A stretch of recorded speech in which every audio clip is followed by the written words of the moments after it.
Друзья, путешественники, всем привет! С вами Алекс Ветер, и сегодня я покажу вам путешествие в Копенгаген датской компании DFDS на пароме Crown Seaways. Отдать швартовы! Играет музыка, палуба, свежий морской ветер. Чувство путешествия. Как его не хватало. Каютка стандартная, маленькая совсем. По идее рассчитана на 4 человек, но с чемоданами, я думаю, здесь очень было бы тесно. Очень напоминает наше купе в поезде.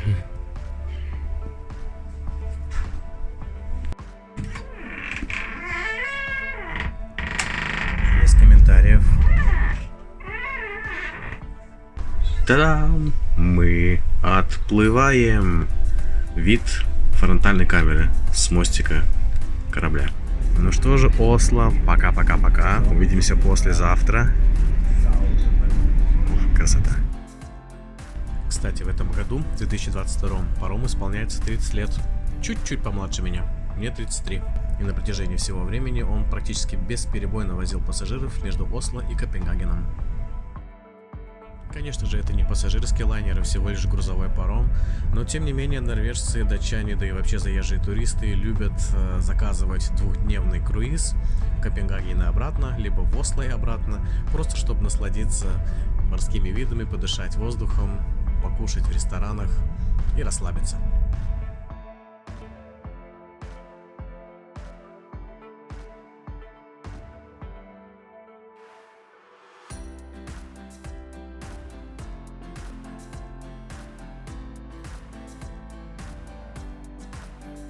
Буфет. О, как же я это обожаю. Это просто нон-стоп настоящий. Десертики. Различные морепродукты во льду. Икра красная, икра черная. А где же заморская баклажанная? Если захотите десерт, возьмите вот этот крем. Я не знаю, что это, но это потрясающе вкусно. Просто советую всем. Сразу видно, что Дания, куча ветряных мельниц.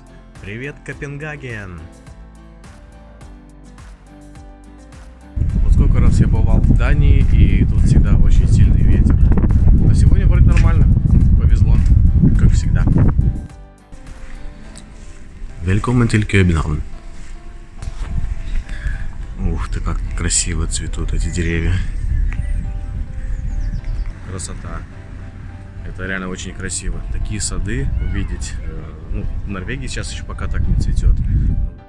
Одним из самых известных символов Копенгагена является бронзовая русалочка. Да, та самая из сказок Ганса Христиана Андерсена, который написал «Гадкого утенка», «Снежную королеву», «Дюймовочка», ну и другие замечательные произведения.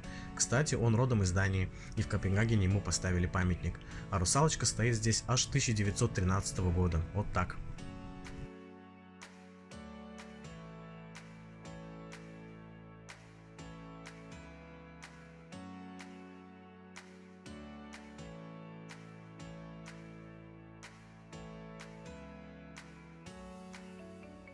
Это скандинавская богиня Гевьон, которая бродит море на 4 быках. К сожалению, воды нет, а так фонтан очень красивый. Сейчас я вышел на очень красивую площадь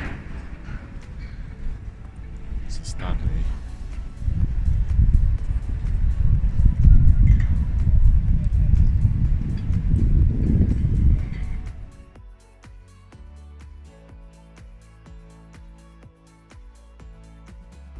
В самом центре площади стоит конная статуя короля Дании Фридрика V, который правил еще в 18 веке. Лютеранская церковь 18 века с самым большим куполом в Скандинавии. Ее еще называют мраморной церковью, и построена она в стиле рококо.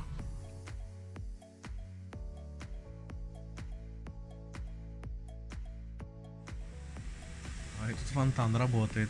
Он расположен прямо напротив церкви, с другой стороны площади. Очень красивый.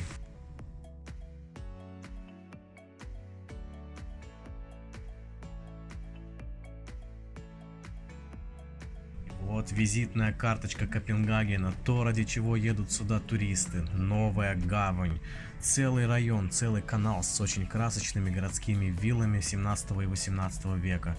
тут есть на что посмотреть. Куча ресторанов, забегаловок, да и просто красивые виды.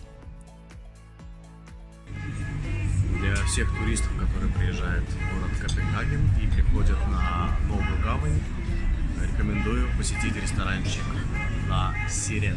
Здесь пицца обалденная, поэтому приходите и наслаждайтесь.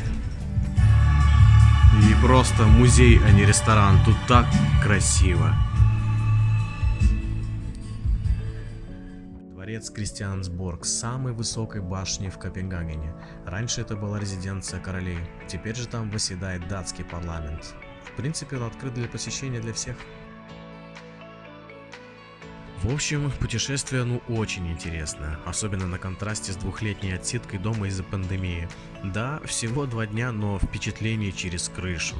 5 часов в Копенгагене вполне достаточно, чтобы осмотреть основные достопримечательности. Сам круиз тоже устроил, есть где расслабиться.